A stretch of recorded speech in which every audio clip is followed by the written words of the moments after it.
Hello, comment ça va? Alors on passe de bonnes vacances? Moi, impeccable. Écoutez, j'ai commencé par faire finalement un petit peu de route, voilà, pour rencontrer un peu des frères et sœurs.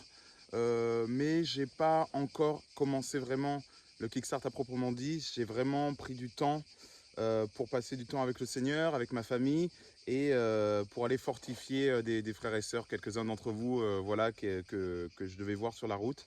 Mais en restant dans la région de Marseille. Et c'était vraiment une bénédiction et vous rencontrer, c'est toujours une joie incroyable. Et je sais que bientôt on se verra, donc c'est une joie de me projeter dans ce moment-là qui arrive bientôt, je l'espère. Écoutez, aujourd'hui, j'avais à cœur, le Seigneur m'a mis à cœur de vous parler de son plus grand commandement. Son plus grand commandement, le connaissez-vous? Il l'a dit juste avant de partir. C'est dans Jean 13, verset 34. Il dit: je vous donne un commandement nouveau. Aimez-vous les uns les autres comme je vous ai aimé. Vous aussi, aimez-vous les uns les autres. Et ça, quand on écoute ça, on se dit ouais, j'ai déjà entendu ça. Aimez-vous les uns les autres, aime ton prochain comme je t'aime. D'accord? C'est ça qu'on se dit souvent. Mais en réalité, c'est pas exactement ça. Euh, cette phrase-là, qui dit aime ton prochain comme toi-même, en réalité, c'est beaucoup plus une phrase de l'Ancien Testament. Quand tu dis aime ton prochain comme toi-même, est-ce que toi-même tu t'aimes? Est-ce que toi-même tu n'es pas la personne la plus dure avec qui tu sois? Donc si tu es très exigeant avec toi-même et que tu es très dur avec toi-même, potentiellement que tu ne t'aimes pas jusqu'à même potentiellement te détruire, qu'est-ce qui te dit que en traitant l'autre personne comme toi-même, ça va pas être catastrophique? Jésus n'est pas venu abolir la loi, il est venu l'accomplir, il est venu lui donner un sens en plus, il est venu la compléter. C'est ça, accomplir. Il est venu la compléter. Et la compléter, ça veut dire qu'il est venu donner un plus en disant, non pas aime ton prochain comme toi-même, mais écoutez bien ce que j'ai lu. Il dit, aimez-vous les uns les autres comme je vous ai aimé. D'accord? Donc quand vous voyez un frère, une sœur, votre épouse, votre époux, un ami, n'essayez pas de l'aimer comme vous-même. Ce sera vain parce que vous allez forcément échouer la relation. Disons que vous n'allez pas le tuer, vous ne ferez pas ce que vous n'aimeriez pas qu'on vous fasse. Donc ça, c'est déjà un très très bon début, d'accord? Ne fais pas à autrui ce que tu ne voudrais pas qu'on te fasse. Ne va pas lui crever un œil. Mais le problème de cette loi, c'est qu'effectivement, ça amène à la loi du talion. La loi du talion, c'est œil pour œil, dent pour dent. Donc je ne fais pas ce que je ne voudrais pas faire, mais si l'autre, sans faire exprès, me crève un œil, ben, je vais devoir lui crever un œil, vous comprenez? Et là, Jésus est venu, Yeshua est venu et a dit, ce n'est pas complet. Ce n'est pas assez complet, je vais vous donner la complétude, je vais venir accomplir cette loi-là en vous disant, aimez-vous les uns les autres comme je vous ai aimé. À votre avis, votre épouse, comment Dieu l'aime? Voilà. Qu'est-ce que Dieu a fait quand il est venu sur terre? Il est venu se faire serviteur. Il est venu laver les pieds de ses apôtres, laver les pieds de ses frères et sœurs. Et il dit, celui qui est le plus grand dans mon royaume, c'est le plus petit d'entre nous. D'accord? Dieu, on l'a vu plusieurs fois dans ces vidéos, Dieu aime l'humble, l'humilité. Il aime celui qui se fait petit.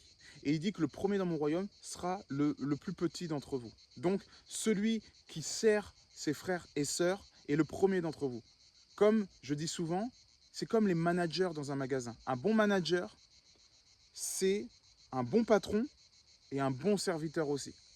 Un bon manager, c'est quelqu'un qui sert son employé, qui connaît ses petits bobos, qui va vraiment entendre ses petits secrets et tout ça, et qui va le porter vers l'avant, il va lui dire, bon écoute, tu as besoin d'une pause, prends un temps. Non, non, va prendre ta pause café, je prends ta place, je vais servir la table 40. D'accord? C'est ça un bon manager. N'importe qui sait qu'un patron autoritaire, autoritaire n'est pas un patron à qui on aime rendre service. Mais un bon patron, c'est quelqu'un qui sait se mettre à la place de ses employés, voire au service de ses employés. Et bien, Jésus, il est Dieu. Et il a fait ça pour ses enfants, pour l'humanité. Il est mort pour nous. Il s'est cloué, il s'est fait clouer au bois de l'arbre du bien et du mal, d'accord, pour nous. Il est venu se clouer à la croix pour racheter nos péchés. Il est venu faire un acte juridique fort. Nous, on avait fait un acte juridique fort. C'était qu'on était dans le péché, d'accord? N'importe qui sur cette terre, d'âge de raison, a péché. Jésus savait que cet acte juridique, spirituellement, était un acte infini. Okay, c'est juridiquement, on a péché devant le tribunal de Dieu. Jésus, qu'est-ce qu'il a fait? Il a fait un autre acte juridique pour nous racheter. Il est venu se clouer à la croix. Et spirituellement, ce qui se passe sur terre se passe aussi dans les cieux, avant dans les cieux d'ailleurs. Ce qui se passe dans les cieux quand Jésus fait cet acte physique, donner sa vie pour nous, c'est qu'il vient juridiquement dire « je paye le prix ». Donc l'amende, donc le péché, l'amende, c'est la mort, ben, l'amende a été payée par un autre acte juridique. Boum, le tampon de Dieu a fait acquitter par Jésus, par l'œuvre de Jésus qui a payé la faute. D'accord? Ça a été payé par Jésus. Donc quand nous, on vient aider quelqu'un, un ami, un frère, une sœur, tout ça, notre rôle, c'est pas de l'amener, de le sauver, d'accord? Il y a déjà un sauveur. Notre rôle, c'est de venir le servir et de venir réparer la faute. Comment on répare la faute? Nous, à notre échelle, qui ne sommes pas Dieu. On ne peut pas se sacrifier pour quelqu'un. Techniquement, si on se cloue sur la croix pour quelqu'un, on ne va pas sauver l'humanité, d'accord? On n'est pas Jésus. Par contre, on peut se sacrifier, comme je vous parlais la dernière fois, de l'humiliation. On peut s'humilier, c'est-à-dire être humble, c'est-à-dire ne pas parler de ce qu'on sait, ne pas parler de la vérité, si on détient une vérité, ne pas se faire justice soi-même, mais bien écouter l'autre, laisser l'autre parler, mettre l'autre en avant, le pousser en avant. Et voilà, comme le manager va s'humilier, c'est-à-dire que même s'il est le responsable, il va se mettre en dessous, d'accord? Le responsable, il se met en dessous, on peut dire que c'est une sorte d'humiliation, d'accord? Mais ce n'est pas une humiliation parce que c'est ça la force du manager, c'est qu'il arrive à se mettre en dessous pour pousser l'autre vers le haut. Si vous voulez suivre le plus grand commandement de Dieu, il faut pouvoir soulever celui qui est en faute, celui qui est dans le péché, celui qui a du mal, celui qui est encore derrière, celui qui même est moins expérimenté que vous, celui qui a plus de mal sur quelque chose, et le pousser vers l'avant, comme Jésus le ferait, comme Jésus le fait en réalité dans sa vie, d'accord? Aimez-vous les uns les autres comme je vous ai aimé vous aussi. Vous vous rappelez cette petite dame, le passage où la petite dame vient donner 3 sous alors que tout le monde vient donner la dîme, vient donner des offrandes incroyables. Et cette petite femme, elle donne 3 sous. Et Jésus, il dit, regardez cette petite dame. En réalité, ce qu'elle a donné, les 3 sous qu'elle a donné, c'est les seuls sous qui lui restaient. Elle n'a rien donné, les autres la regardent de haut, genre, oh, la pauvre, elle donne rien. Mais elle, je vous le dis en vérité, elle a donné plus que les autres. Parce qu'elle a donné tout ce qu'elle avait avec foi. Dieu ne regarde pas aux actes, il regarde au cœur. Si vous faites quelque chose au nom de Jésus, pour votre frère, pour votre sœur, si vous faites une action quelconque dans l'humilité, Dieu qui est dans le secret vous voit ce qu'il y a dans votre cœur. Si vous proclamez que, regardez, j'ai donné 3 sous et c'était les seuls 3 sous que j'avais, vous avez déjà reçu votre salaire. Dieu ne va pas vous élever en ce sens-là, parce que vous avez déjà reçu votre salaire, vous êtes déjà encensé, les gens vont faire « Waouh, bravo, c'est vraiment un homme de Dieu ou vraiment une femme de Dieu. » Mais si vous faites ça dans le silence, l'humilité, vous savez, ces petites actions des inconnus qui font du bien aux gens sans dire un mot, et personne ne sait même qu'ils ont agi, les anges, j'appelle ça les anges. C'est comme être messager de Dieu. Pour Dieu, parce qu'on sait ce que Dieu aime, on vient et on applique sa parole, on applique ses commandements, on applique tout ça, d'accord? Jésus, il nous dit une chose assez simple. Comment lui plaire? Alors j'essaie de trouver le passage. C'est dans les œuvres. Alors, on est d'accord? On n'est pas sauvé par les œuvres, on est sauvé par la foi. C'est un cadeau gratuit de Dieu. Jésus est venu, il est mort, et à celui qui croit et qui a un vrai repentir, évidemment, donc qui croit vraiment, donc il sait que sa vie était une vie de péché et qu'il a besoin de Jésus, donc il le croit, il le voit comme son sauveur. Celui qui accepte Jésus comme son sauveur est sauvé. C'est une grâce, c'est gratuit. Mais celui qui veut plaire à Dieu le fera par les œuvres. Et là, on lit dans Jacques 2, verset 14. « Mes frères, Que sert-il à quelqu'un de dire qu'il a la foi s'il n'a pas les œuvres? La foi peut-elle le sauver? Si un frère ou une sœur sont nus et manquent de la nourriture de chaque jour, et que l'un d'entre vous leur dise « Allez en paix, chauffez-vous et rassasiez », au nom de Jésus peut-être même, d'accord? Et que vous ne leur donniez pas ce qui est nécessaire au corps, à quoi sert-il? Si tu as quelqu'un qui est nu et qui a besoin d'un logement et que tu lui dis « Va, Dieu pourvoira », à quel moment tu l'as aidé en fait? Si tu veux l'aider, tu lui donnes déjà de l'argent pour qu'il puisse se vêtir. Si tu as peur que cet argent soit dépensé dans de l'alcool, tu l'accompagnes à un endroit où il va pouvoir se doucher. Tu l'accompagnes, tu l'amènes chez toi. Waouh! Tu l'amènes chez toi, cette personne qui ne sent pas super bon, tu vois. Alors tu ne mets pas en danger tes enfants, tu ne mets pas en danger ta famille, tu fais attention à ce qu'ils ne veulent pas, tu ne connais pas la personne, peut-être, tu vas pas faire n'importe quoi. Mais avec la direction d'esprit, tu vas avoir une vraie charité. Et la charité, c'est ça. C'est appliquer la loi de Jésus par les œuvres, œuvrer. Ça continue, il dit, il en est ainsi de la foi, si elle n'a pas les œuvres, elle est morte en elle-même. Mais quelqu'un dira, toi tu as la foi, et moi j'ai les œuvres. Montre-moi ta foi sans les œuvres, et moi je te montrerai la foi par mes œuvres. D'accord? Si quelqu'un dit, moi j'ai la foi, et ça me suffit, et je ne fais rien pour aider les autres, ou voilà, et j'aide les autres en leur disant, soyez bénis, eh bien, tu ne me montres pas les œuvres, mais tu me montres que tu as de la foi. Eh bien moi, je vais faire plus que ça. Je vais te montrer par mes œuvres que j'ai la foi. Je vais te montrer qui est Christ en rayonnant. Et c'est là où je pense que c'est le plus important, selon moi, c'est de faire toutes ces petites choses que Dieu veut. Dieu ne veut pas qu'on fasse du grandiloquent. Je sais que dans ces vidéos, je vous ai dit que je vous avais parlé de Matthieu qui dit que la dernière chose que Dieu a dit aux hommes, c'est d'aller parmi les nations, de faire des disciples, de guérir les malades et de chasser les esprits impurs et les puissances de ce monde, les autorités de ce monde, d'accord? Oui. Et quand on parle notamment des trois, en fait, on veut souvent du spectaculaire. Faire des disciples, on veut que les gens aient un repentir qui tombe à genoux, qui mouche, qui est de la mort et tout, que ça fait « Ah, je me repens Seigneur, merci, merci Raphaël, tu m'as sauvé la vie !» Non, c'est pas moi, c'est Jésus. On veut du spectaculaire. Mais en fait, les plus belles conversions, parfois, c'est quand on a semé une graine, la personne est là, lâche-moi, et en fait, 10 autres chrétiens derrière sont venus lui parler de Dieu, il y a une conversion, et vous l'apprenez 10 ans après. Et la personne vous revoit. Oh, mais tu te rappelles, je t'avais dit va-t'en quand tu me parlais. Ben maintenant je suis chrétien, on a une famille chrétienne et grâce à Dieu, si ça. Vous verrez à quel point c'est beaucoup plus puissant en fait.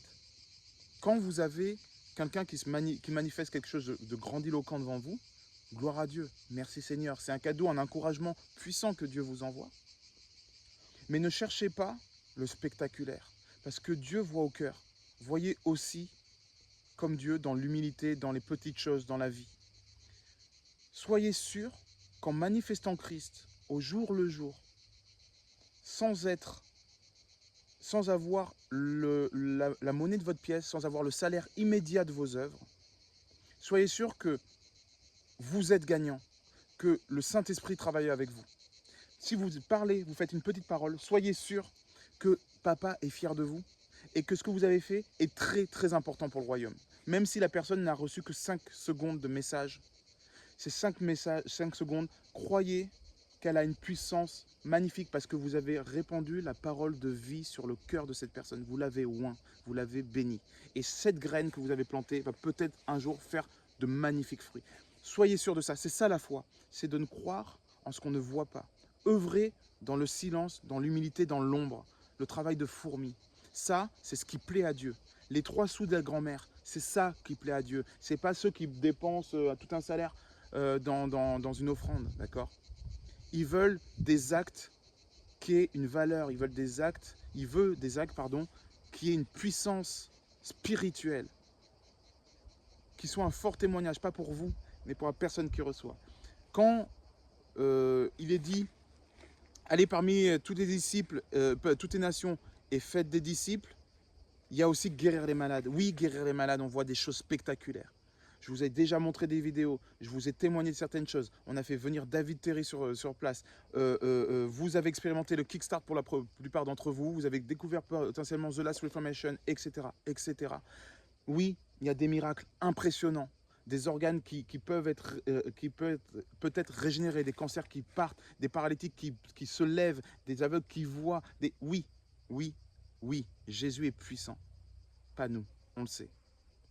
Mais si on s'attache au spectaculaire, qu'est-ce qui va se passer quand pendant 1 mois, 2 mois, 6 mois, 1 an, Dieu va vous tester en ne vous donnant plus aucune manifestation glorieuse de son action? Vous allez désespérer. Pire, vous allez douter. Pire, vous allez perdre la foi. Et ça, c'est la chose qui est la plus dangereuse.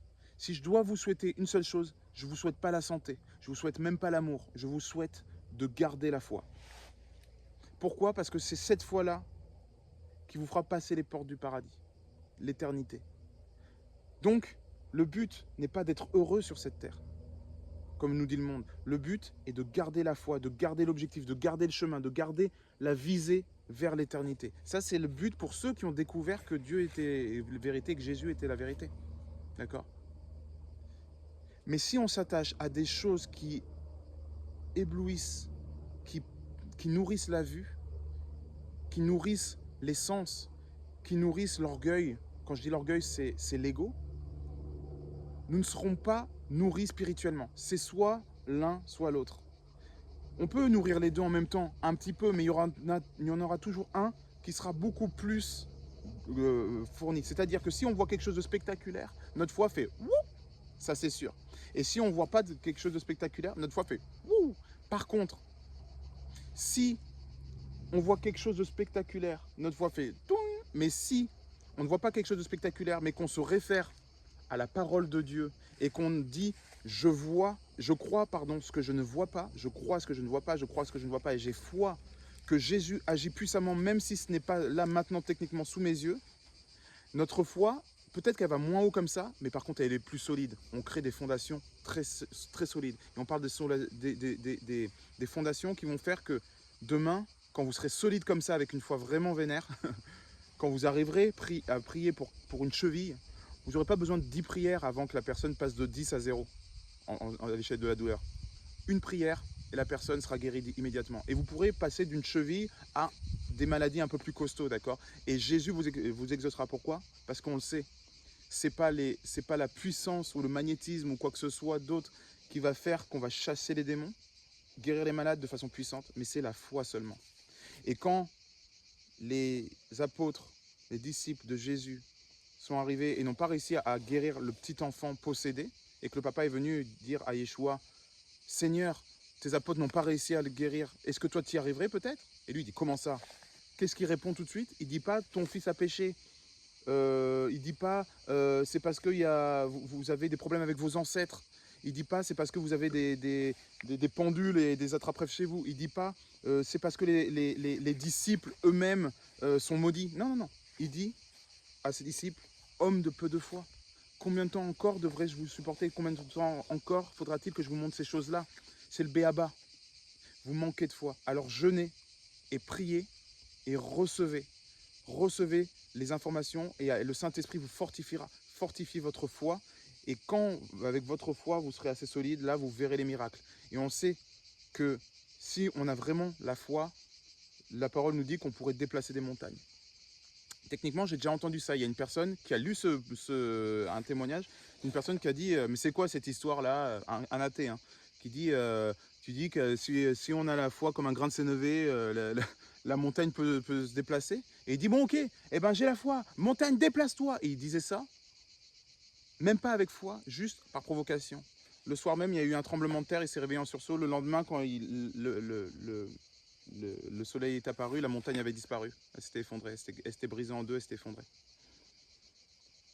Vous voyez, c'est pas une preuve de foi, mais c'est pour vous montrer que Dieu fait absolument ce qu'il veut en fait. Il a créé l'homme, il a créé la terre, il a créé les planètes, il crée les comètes, il fait en sorte que tout tourne. À chaque instant, il compte chacun de vos cheveux. Si ça, c'est pas un Dieu puissant.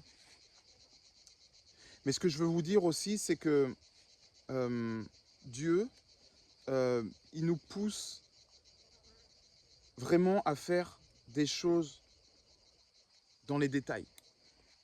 Il dit, celui qui a fait toutes ces choses, vous vous rappelez ce passage où il dit, celui qui a fait toutes ces choses au plus petit d'entre les miens, celui qui a donné à boire à celui qui a soif, celui qui a donné à manger à celui qui a faim, celui qui a abrité celui qui n'avait pas d'abri, tout ça, celui qui a fait ça, c'est à moi qu'il l'a fait. Au plus petit d'entre vous, c'est à moi qu'il l'a fait. J'essaie de trouver le passage. Est-ce que je vais le trouver là? Sinon, c'est pas grave. Tous prêts, un peu froid, esprit de meurtrissure. Non, je crois pas que je le trouve, c'est pas grave. Vêtements de maison. Charbon ardent, ciel, pas d'église, ciel ouvert. Non, je trouve pas. J'avais trouvé juste à l'instant avant, mais... Bon bref, vous le trouverez de votre côté. Mais voilà, c'est le moment où il dit vraiment, celui qui a fait voilà, qui fait les petites choses pour les plus petits d'entre les miens, il l'a fait pour moi. Et qui a fait quelque chose comme ça pour Jésus, ben, vous imaginez que celui qui a fait ça pour Dieu, le Dieu éternel des armées, il va venir généralement assez puissamment l'aider. Eh bien, j'ai envie de dire, Dieu ne veut pas de grandes œuvres. Il ne veut pas que les gens soient... qu'il y ait des démons qui sortent, que les gens crient et bavent. Non, ce qu'il veut, c'est des actes héroïques dans le quotidien, dans toutes les petites choses. Le couple. Avoir une vie de famille stable. Une vie de famille d'amour. Une vie de famille qui perdure. Vous regardez un petit peu ce qui se passe autour de nous? Vous vous rendez compte comme moi que ça part en live, que tout le monde est seul, célibataire, que des trucs comme Tinder explosent parce que on n'arrive plus à avoir de famille. Vous voyez le taux de divorce comme moi. Vous voyez à quel point rencontrer quelqu'un qui vous dit moi je suis marié, j'ai 25 ans, je suis marié, ou quelqu'un qui vous dit j'ai 50 ans, je suis toujours marié, ou quelqu'un qui vous dit j'ai mes deux parents et ils ne sont pas divorcés, c'est de plus en plus rare. Et on fait waouh, vous avez une famille et les parents ne sont pas divorcés, vous avez des frères et sœurs, c'est incroyable. Ça, c'est tout bonnement héroïque. Arriver avec des petits actes de soumission, d'humiliation dans son couple, de faire les managers, c'est-à-dire pousser notre partenaire, nos enfants vers le haut et donc se mettre plus petit en disant tu veux faire ci? Non, t'inquiète, je vais le faire à ta place, je vais faire la vaisselle, je vais faire ci, je vais faire ça. Ça, c'est énorme. C'est énorme. Je pense que Dieu préfère qu'on fasse la vaisselle pour notre femme parce qu'elle est un peu fatiguée, ou qu'on fasse un massage à notre mari parce qu'il a eu une dure journée et qu'il n'est pas dans ses baskets en ce moment, plutôt que d'aller prêcher l'évangile dans la rue. Vraiment, je vous le dis. Parce que celui qui prêche dans la rue, mais qui dans son foyer vit l'enfer, non. Alors je dis pas, si dans votre foyer vous vous engueulez, vous vous disputez avec votre femme et tout, et que là, ou votre mari, vous voulez sortir un petit peu et que vous allez trouver quelqu'un et que vous allez lui parler du royaume, génial, ok, c'est top. Mais que cela ne vous exempte pas ensuite de prendre un temps avec papa, de réfléchir et de demander la prière suivante. Seigneur, montre-moi comment mieux gérer ma famille, comment être un meilleur mari, comment être une meilleure épouse, comment être une meilleure maman, un meilleur papa. Montre-moi comment être plus patient, plus humble, moins rapide à la colère, comment le servir, comment lui faire plaisir, comment découvrir les clés qui vont ouvrir son cœur. En faisant ça, je vous le dis, vous allez déposer des charbons ardents sur sa tête, des charbons ardents sur son cœur. Il va brûler d'amour pour vous, pour Dieu. Et il va se dire, mais qu'est-ce qu'il a, qu'est-ce qu'elle a que je n'ai pas compris, qu'est-ce qu'elle a que je n'ai pas. Les petits actes, comme cette mamie avec ses 3 sous, les petits actes du quotidien vont être les actes les plus héroïques. Je vous promets que Dieu aime ça, plus que les grands actes. Faire 10 km à pied pour sauver une veuve et un orphelin, oui. Mais je vous garantis que aller donner une parole d'encouragement à votre vieille tante qui, depuis le confinement, ne voit personne, est enfermée, et aller la visiter alors qu'elle est méchante et qu'elle sent pas bon, et aller lui dire, n'oublie pas que je t'aime, regarde, j'ai pris des photos des enfants, on t'a fait un dessin, on t'a fait des petits biscuits, on a cuisiné tout après-midi. Et d'ailleurs, on va te sortir au parc. Est-ce que ça te dirait d'écouter un petit CD de musique avec nous, de ton artiste préféré, Danny Briand? Hein? Faites ça et vous allez voir si Dieu va pas vous bénir et vous récompenser. Dieu, il aime chacun de ses enfants. À chaque fois que vous allez faire du bien, une petite chose à l'un de ses enfants, il va vous bénir, il va vous aimer, il va être ému aux larmes. Parce que les gens sont seuls, les gens sont tristes. Les gens peuvent être seuls même dans le couple. Souvent dans les couples, il y en a un qui se sent seul parce que l'autre travaille, parce que l'autre a des activités, parce que l'autre a un vice, parce que... Eh bien, allez voir l'autre personne qui se sent seule et lui donner du réconfort. Mais c'est une grâce. Dieu veut ça. Dieu se manifeste dans les petites choses. Il met sa magie dans les toutes petites choses, dans une petite fleur, dans une petite coccinelle, un petit papillon, dans un petit je t'aime, dans une petite attention. D'accord? L'effet papillon, vous connaissez. Une petite action a une action monumentale sur la terre. Ok? Jésus, il a fait que ça. Et il nous a laissé des paroles. Ces paroles, des paroles d'encouragement, des petits conseils, des ci et ça. Et ça a donné quoi? La Bible. Grâce à ces petites paroles, on est tous guidés, on sait tous où aller. Merci Seigneur, gloire à toi. Comprenez? Une petite parole d'encouragement peut donner un livre comme ça qui va peut-être encourager des milliards de personnes. L'effet papillon. Donc je vous encourage à faire déjà de grandes choses pour Dieu dans les petites choses terrestres. Entraînez-vous déjà dans votre famille. Entraînez-vous déjà avec vos enfants, avec votre couple, tout ça. Je vous mets au défi. Jusqu'au mois de septembre, soyez les esclaves, les serviteurs, les managers de vos enfants et de votre famille, de votre famille. Voilà. Humiliez-vous. Ils vous disent des bêtises, ouais, moi si, sur BFM, tout ça. Vous vous taisez. Intéressez-vous à la personne. Et toi, comment tu vas? Et comment tu as ressenti ça? Est-ce que tu as peur? Et abstenez-vous de lui donner des conseils sur Dieu, de lui amener l'évangile, tout ça. Non, non, juste écoutez la personne. Faites-lui du bien. Essayez de voir ce qui lui fera plaisir. Elle aime le canard laqué, amenez-lui du canard laqué. Elle est végétarienne, faites-lui des petits gâteaux végétariens, apprenez à cuisiner. Vous êtes fatigué, il est minuit et quart, et votre compagne aimerait bien quand même un petit sorbet. Vous allez lui préparer son petit sorbet. Faites ça. Rendez-vous esclave de l'amour. Vous allez voir si votre vie ne va pas être bénie par Dieu. Toutes ces petites choses, je vous promets que toutes ces petites choses sont des bombes à déflagration pour le royaume. Et vous n'avez pas remarqué, dans ces vidéos, mais quand vous relisez la Bible, que c'est tout l'inverse du monde?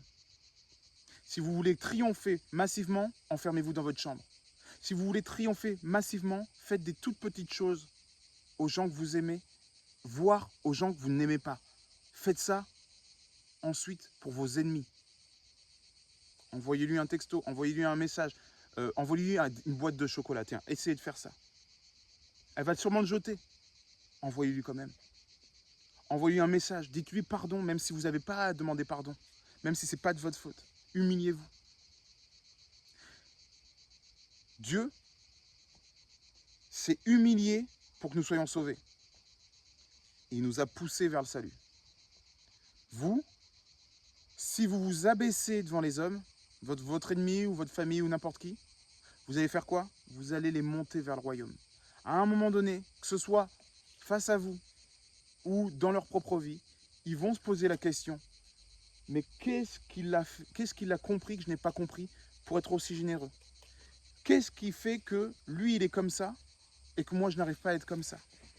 Qu'est-ce qui fait que... Et peut-être que ce jour-là, il va comprendre, se rappeler que vous étiez chrétien, comprendre, parce que vous allez lui dire que vous étiez chrétien, comprendre qu'en fait, il y a autre chose et qu'il va commencer un chemin spirituel puissant grâce à ces petites implications. Ce n'est pas rien ce que je vous dis, c'est le grand message de l'évangile, c'est le plus grand des commandements. Le plus grand des commandements, c'est aimez-vous les uns les autres, pas comme vous vous aimez, pas comme vous aimeriez qu'on vous aime, mais comme je vous ai aimé. C'est Dieu qui nous parle. Comment il aime votre prochain, comment il aime une femme, vos enfants, votre ennemi. Il l'aime. Emmanuel Macron, il l'aime. Dieu l'aime, point. Ok? Donc, je ne vous dis pas d'aller faire une action pour Emmanuel Macron, vous n'arriverez pas à l'atteindre. Et en quoique. Mais allez apporter dans votre petit cercle ça, ces choses-là. Vous êtes des semeurs. Nous ne savons pas faire autre chose que semer, d'accord? Nous sommes des semeurs de graines. À chaque fois que vous allez faire la moindre petite action, c'est une graine. Vous allez sur la plage, vous voyez un papier de sneakers qui est là, allez le ramasser. Dépolluer la plage. Peut-être qu'un enfant ou qu'un adulte va vous voir faire ça et va se dire waouh, c'est un acte de civilité incroyable. Et elle va se même elle-même à faire un acte de civilité. Elle n'aura pas rencontré Jésus. Et alors, en faisant ça, elle va s'améliorer ou pas? Est-ce qu'en s'améliorant, on ne tend pas vers la spiritualité? Est-ce qu'en ne tendant pas vers la spiritualité, on ne s'approche pas de Dieu? Et quand on s'approche de Dieu, est-ce qu'il ne nous montre pas la vérité? Est-ce qu'il n'envoie pas des émissaires pour rencontrer Jésus? Ramassez ce papier sneakers. Soyez un bon chrétien. C'est ça être un bon chrétien. Dans toutes vos actions, même les plus minimes, faites-le avec soin. Faites-le comme si Jésus était à côté de vous. Faites-le par amour. Là, vous comprendrez vraiment beaucoup plus, je pense, comment fonctionne le cœur de Dieu dans ces petites choses. Fine. C'est simple, hein, et en même temps si complexe. Parce que dans notre quotidien, on n'a pas l'habitude de ça, on n'a pas grandi là-dedans. Certains sont plus généreux que d'autres. Moi, je ne suis pas du tout généreux de base. Je ne suis pas du tout quelqu'un qui... Voilà. Je suis généreux dans ma façon de m'exprimer. Je suis généreux parce que je veux le bien des autres. Je suis généreux parce que j'ai envie que les autres soient bien, tout ça. Mais je ne suis pas quelqu'un qui va faire des petits plaisirs gratuits. Mais comme je suis né de nouveau, je ne suis plus cette personne. Alléluia. Et le nouveau Raphaël qui est né de nouveau, il n'y a pas si longtemps que ça, lui, c'est pas devenu naturel de faire ça. Par contre, il a envie de le faire. Il comprend à quel point c'est important de le faire. Et du coup, il se force à le faire. Et à force de se forcer à le faire, on est accro aux bénédictions qui en découlent. Des bénédictions de Dieu, évidemment, et aussi des bénédictions des personnes qu'on a servies. Ou de... Vous rappelez la loi d'attraction? Faites du bien, faites un sourire, on vous rendra du sourire. On parle exactement de ça. Sauf que là, on accomplit cette loi avec Jésus. On va plus loin, on la complète. On l'accomplit, on la complète. On va plus loin que ça. Et à chaque fois que vous allez vous humilier, j'en reviens à l'autre épisode qui était un peu basé sur la souffrance et l'humiliation et l'humilité, à chaque fois que vous allez vous humilier par cette présence-là, vous n'allez pas avoir que des récompenses immédiates, on est d'accord. Et c'est ça qui est beau. Ça augmente la foi. Vous allez souffrir, avoir des petites souffrances. Ah, je lui ai fait du bien et donne une carotte à un âne et ils vous pondront un chocolat. Eh ben, oui, vous en allez avoir plein. Ben ça va vous façonner, ça va vous renforcer, ça va vous défier, ça va vous rendre inébranlable. Pourquoi? Parce que vous êtes des diamants, mais vous êtes des diamants bruts. Les diamantaires disent que pour avoir un diamant parfait, il faut 70 facettes.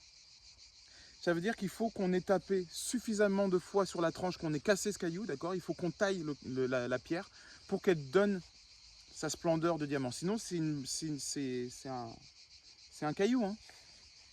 Et bien vous, à chaque fois qu'on ne vous rendra pas un merci, à chaque fois qu'on vous prendra pour un fou, à chaque fois qu'on vous insultera, à chaque fois qu'on vous humiliera, à chaque fois qu'on vous frappera, et ben c'est Dieu qui va faire et qui va vous donner un petit coup de ciseau dans le diamant.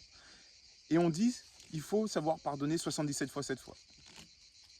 On dit qu'il faut 70 facettes pour un diamant. Essayez de voir la corrélation entre les deux. À chaque fois qu'on vous humiliera, il faudra savoir pardonner avec amour. Et à chaque fois que vous pardonnerez, vous aurez validé spirituellement un coup de ciseau sur votre diamant. Vous allez devenir de magnifiques diamants. Vous allez refléter la lumière qui est en vous. D'accord? Le diamant a déjà la lumière en lui, intrinsèquement. Nous, notre lumière, c'est Jésus. Si à chaque fois qu'on s'humilie, qu'on prend des coups, il y a un rayon de lumière, de vérité, de la parole qui jaillit de nous. Vous voyez ça?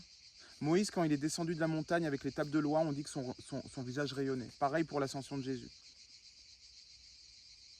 On dit que Adam et Ève, quand on étudie un peu les paroles, avaient des corps de lumière. C'est pour ça que quand ils ont mangé du fruit de l'arbre du bien et du mal, j'appelle ça le fruit de la lumière relative, pas de la lumière pure, mais de la lumière relative, c'est-à-dire la lumière mélangée à l'obscurité. Quand ils ont mangé de cet arbre-là, Adam et Ève ont perdu de cette lumière. Ils se sont rendus compte qu'ils étaient nus, parce qu'ils n'avaient plus l'enveloppe de lumière par-dessus qui les habillait. Ils étaient habillés de lumière. Cette lumière, elle se trouve en Jésus. Jésus, c'est la parole. Donc la lumière, elle est là-dedans. La lumière est contenue dans ce petit livre. Donc mangez-la. Jésus, quand vous avez la Bible sous le bras, vous avez Jésus sous le bras, d'accord? Il vous accompagne. Donc ça, c'est important. Mais Jésus, quand vous mangez ces paroles, elles sont en vous. Quand elles sont en vous, ces paroles sont vivantes. Quand elles sont vivantes, elles vous vivifient et elles vous font de vous une personne nouvelle. Elles changent votre cœur de pierre en un cœur de chair. Et quand ce cœur de chair rayonne la lumière de Jésus, il lui faut des fenêtres. Et ces fenêtres, c'est à chaque fois que vous allez taper sur le vieux caillou que vous êtes, parce que n'oubliez pas que vous êtes comme des pierres. Pierre, la pierre, l'apôtre, hein. Vous êtes comme des pierres, et cette pierre-là a besoin d'être taillée pour faire refléter la lumière. Ça a du sens? Donc aimez-vous les uns les autres, comme Jésus vous a aimé. Imitez cette petite dame qui, dans l'humilité, a été plus grande que tous. Imitez les enfants qui sont les plus grands au milieu du royaume, parce que les enfants, ils pourraient donner leur chemise sans sourciller, et le cœur d'un enfant, on voit ce que c'est. Et reflétez le cœur de Christ qui est en vous, en n'hésitant pas à vous faire bastonner. Parce que chaque baston, c'est une grâce pour vous en réalité. Quand c'est pour Jésus, ça ne sert à rien de se faire bastonner gratuitement pour pas un franc, ok, au poker, j'en sais rien. Donc voilà un peu le message que j'avais à cœur, le message qui a vraiment jailli de ma chambre cette semaine et que je voulais vous partager. N'oubliez pas que cette vidéo est un appel à défi. Je vous défie jusqu'au mois de septembre d'être esclave de votre entourage, de vous humilier et de passer de là à là pour pousser les autres en avant, sans parler forcément d'évangile, sans parler de Jésus, c'est les vacances, ok, détente. Juste manifester Jésus qui est en vous dans toutes les petites choses, les petites attentions. Servez un verre d'eau, ne vous servez pas du pain sans avoir demandé à l'autre s'il en voulait. Vous voyez, toutes ces petites choses. Et faites en sorte qu'il y ait de l'ordre dans vos couples, dans vos familles. Et vous verrez ce qui va se passer.